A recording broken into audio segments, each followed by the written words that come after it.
learn the lessons from other medical scandals like the opioid crisis, to recognize that doctors are human too, and sometimes they are wrong. My childhood was ruined along with thousands of detransitioners that I know through our networks. This needs to stop. You alone can stop it. Enough children have already been victimized by this barbaric pseudoscience. Please let me be your final warning. Barbaric pseudoscience is exactly right. That brave young woman, Chloe Cole, testifying in front of Congress about how she was convinced if she changed her sex into a boy, she'd be happy. Transitioning as a teenager, it was wrong, and now she's speaking out against it. How did we get here? Well, maybe because of the normalization of perversion. Just a few days ago, the Texas DNC, the Democrat Party, invited this thing to speak to them. This past year, we saw a record number of anti-LGBTQIA+ bills introduced in the Texas legislature, including a bill aimed to ban drag. Imagine wanting to ban this. A parody of being a woman, and they celebrate it. And it's a cult as well. This is an actual real headline from a transitioned man, woman, a biological man who now wants to have a uterus implanted into him so he can have an abortion. It's a cult. It's the work of the devil. And we need to celebrate the heroes standing up against it. One woman has taken the first step, senior reporter for the Daily Signal, a good friend of my daily radio show. Her new book is Detrans. Mary Margaret Olohan, welcome to the Gorka Reality Check.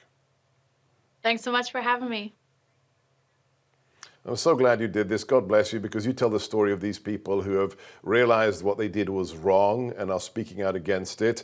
In the subheading for the book, you call it an ideology and a cult. Will you expand on that, please?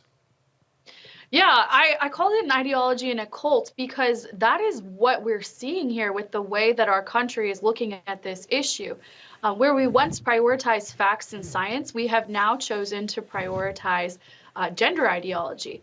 And I say that because all of these young people who are in my book tell me that they were pushed down this path, they were fast-tracked into experimental and dangerous medical procedures that they now deeply regret.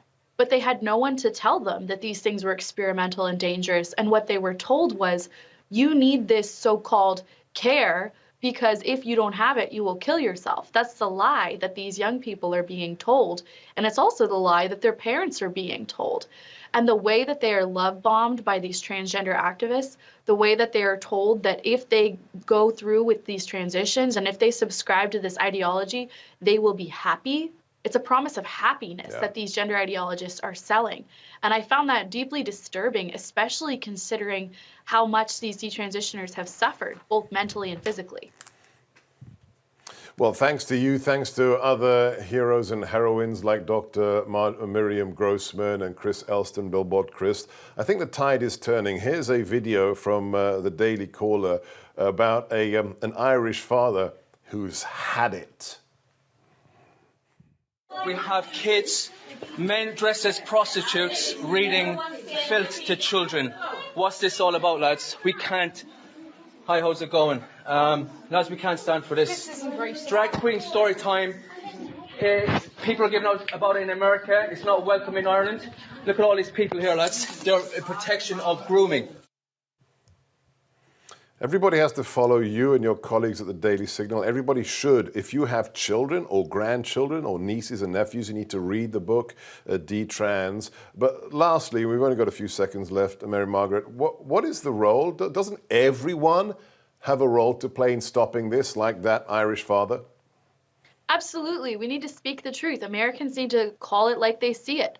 Men cannot become women. Women cannot become men. And we need to stop allowing this farce to play out in our country. The more Americans tell the truth, the stronger they'll be, and the more we will be winning in this fight against gender ideology. Will you help me? Because you tell the story. I mean, the book, Detrans, is the story of people, brave people like Chloe, and what was done to them and how they've woken up and how they want to protect others. Will you help me to get some of these brave people on Newsmax and on my radio show? Absolutely. I know several that would love to come on and share their stories about what they have been through and how they were lied to by this cult. God bless you for writing the first book of its type, Detrans, the story of the ideological cult that is mutilating and sterilizing children across America. We have great news out of Europe, the Cass report from the UK banning the quote-unquote transitioning of minors, but it's not enough because it's still happening here and we can't let it continue.